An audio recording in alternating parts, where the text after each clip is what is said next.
Hello and welcome my dear student. बेटा, आज की इस क्लास में हम सीखने वाले हैं बहुत ही इम्पोर्टेंट डेप्रिसिएशन के न्यूमेरिकल क्वेश्चन। यानी कि आपके एग्जाम में डेप्रिसिएशन यानी कि मूल्यह्रास नाम का जो चैप्टर है, इस चैप्टर से एक थ्योरी का क्वेश्चन आता है और साथ ही साथ एक क्वेश्चन जिसमें आपको खाता बनाने के लिए आएगा, अकाउंट्स बनाने के लिए आएंगे।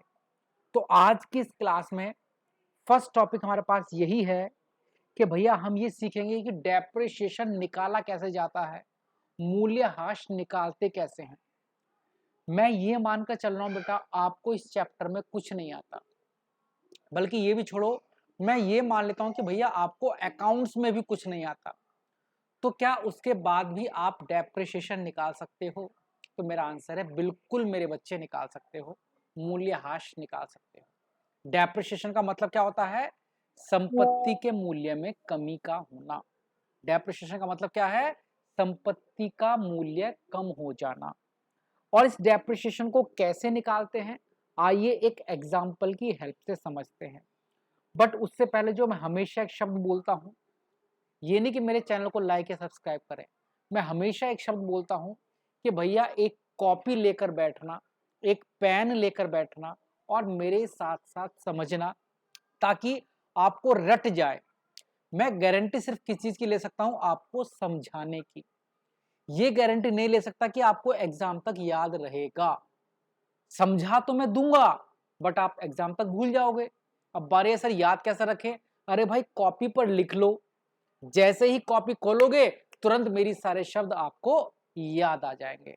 तो चलिएगा सबसे पहले समझते हैं डेप्रिसिएशन निकालने के फॉर्मूले पर। देखो जी, डेप्रिसिएशन निकालने का फॉर्मूला अगर बात करें, मैं इंग्लिश और हिंदी दोनों में बताऊंगा। इंग्लिश में फॉर्मूला बनता है डेप्रिसिएशन बराबर कॉस्ट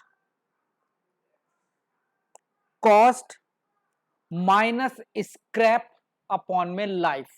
कहोगे सर हम तो हिंदी मीडियम के हैं सर, इंग्लिश मीडियम वालों को तो बहुत पढ़ाने वाले मिल जाते हैं, हमारे लिए बताओ। बेटा हिंदी में भी बताऊंगा, पर आप, मैं उम्मीद करता हूं कि फॉर्मूले को आप इंग्लिश में याद कर लोगे, अच्छे से याद हो जाएगा। कॉस्ट माइनस स्क्रैप अपॉन में लाइफ डेप्रिसिएशन का फॉर्मूला है, यानी कि मूल्यह्रास का फॉर्मूला है। लागत माइनस अपशिष्ट वैल्यू, अपशिष्ट मूल्य अपॉन वर्ष। कॉपी पर लिख लो, लागत माइनस अपशिष्ट मूल्य अपॉन में वर्ष। अब ये है क्या चीजें, ये मैं आपको समझाऊंगा कि ये अपशिष्ट मूल्य क्या है, ये लागत क्या है और ये वर्ष क्या है।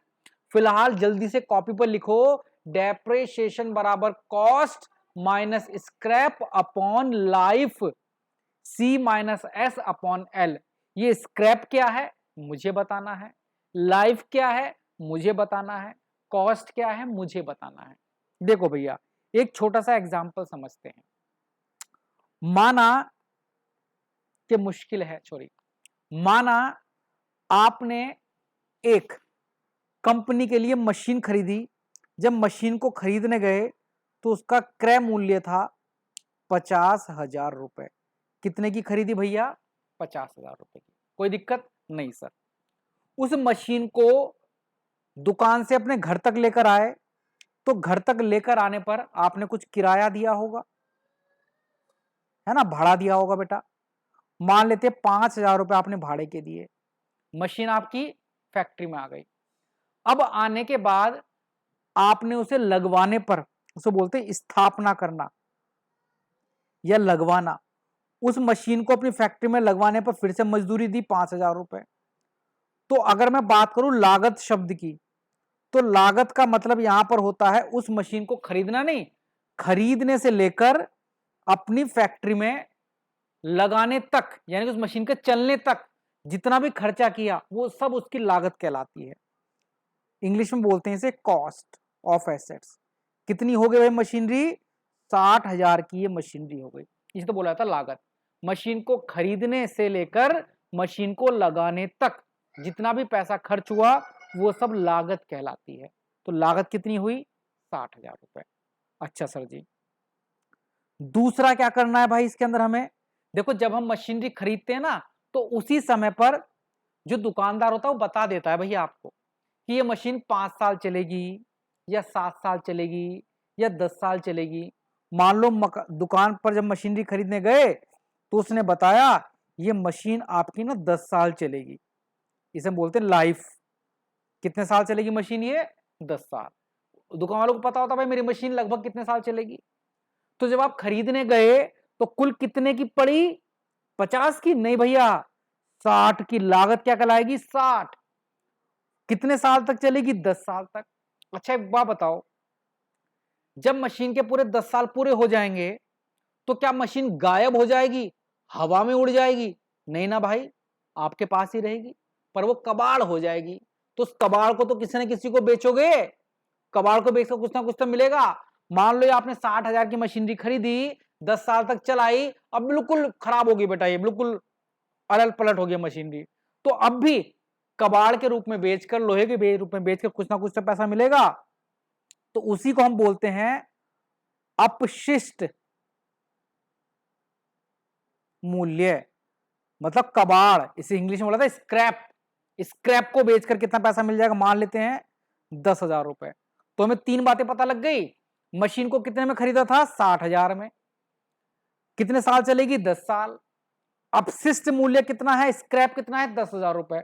भैया ये तीनों चीजें क्वेश्चन में दी जाएंगी और वो आपसे बोलेगा कि बताओ प्रत्येक वर्ष मशीन पर कितना डेप्रिसिएशन लग रहा है। एक मशीन 50,000 की खरीदी, 5,000 किराया दिया, 5,000 स्थापना पर लगाए, यह मशीन 10 वर्ष तक चलेगी। उसके बाद इसका अपशिष्ट मूल्य 10,000 रुपए बचेगा। बताओ मशीन पर लगने वाला प्रत्येक वर्ष मूल्य हाश। तो बता देंगे भाई, फॉर्मूला लगाते हैं। फॉर्मूला क्या है भैया? फॉर्मूला है मूल्य हाश निकालने का। सबसे पहले लागत, लागत कितनी आई थी भैया इसकी? 60,000 रुपए। अपशिष्ट मूल्य स्क्रैप 10,000 रुपए। अपॉन में वर्ष कितनी चलेगी भैया? 10 वर्ष तक चलेगी। देखो आ जाएगा प्रत्येक वर्ष कितना डेप्रिसिएशन लगेगा। 60 की मशीनरी थी, 10 साल बाद घटते घटते घटते कितनी रहेगी? 10। इसका मतलब कुल मिलाकर कितना डेप्रिसिएशन लग गया? 50,000 रुपए के मूल्य घट गया। ये ऊपर लिखोगे। नीचे वर्ष, कितने साल चलेगी ये? 10 साल चलेगी। 10 से भाग दे दो, तो हर साल कितना मूल्य घट रहा है? 5,000 रुपए। तो इसी को तो हम बोलते हैं डेप्रिसिएशन। तो प्रत्येक वर्ष, हर साल कितना डेप्रिसिएशन लग रहा है? 5,000 रुपए। कैसे निकाला? लागत माइनस स्क्रैप अपॉन में लाइफ, यानी कि लागत में से अपशिष्ट मूल्य घटा दो और जितने साल चलेगी उससे भाग दे दो, तो आपके पास आ जाएगा हर साल कितना डेप्रिसिएशन लगता है। आई थिंक जो बच्चे स्टार्टिंग से क्लास ले रहे हैं उन्हें निकालना आ गया होगा। अब कहोगे सर ये तो आपने ऐसे से बता दिया, प्रश्न दिखाओ कैसा आता है। पहले इसकी फोटो खींचो भैया, पहले इसकी फोटो खींचो, फिर मैं आपको एक प्रश्न भी दिखाता हूं कैसा प्रश्न आ सकता है बेटा पेपर में डेप्रिसिएशन निकालने के लिए। फिर खातों की चर्चा भी करेंगे भाई, खातों की चर्चा भी करेंगे, वो कहां पीछे छोड़ देते हैं हम।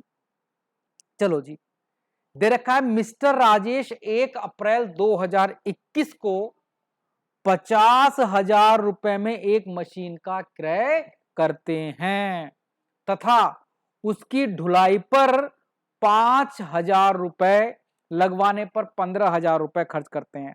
अच्छा लागत बता दो भैया, कितने बच्चे जो इसमें लागत बता देंगे कि लागत कितनी आई, यानी कि कॉस्ट 50 + 5 + 15, 70,000 रुपए लागत आ गई। अच्छा जी, वर्ष बताओ कितने साल ये मशीन चलेगी? यह मशीन 5 वर्ष तक चलेगी, 5। अच्छा ये बताओ अपशिष्ट मूल्य कितना है? अपशिष्ट मूल्य 5 वर्ष के पश्चात इसका अपशिष्ट मूल्य 10,000 बचेगा, जिसे हम स्क्रैप बोलते हैं।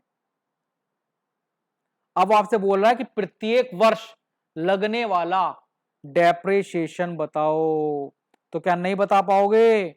प्रत्येक वर्ष लगने वाला मूल्यह्रास बताओ, तो कैसे निकालोगे? डेप्रिसिएशन बराबर कॉस्ट माइनस स्क्रैप अपॉन में लाइफ।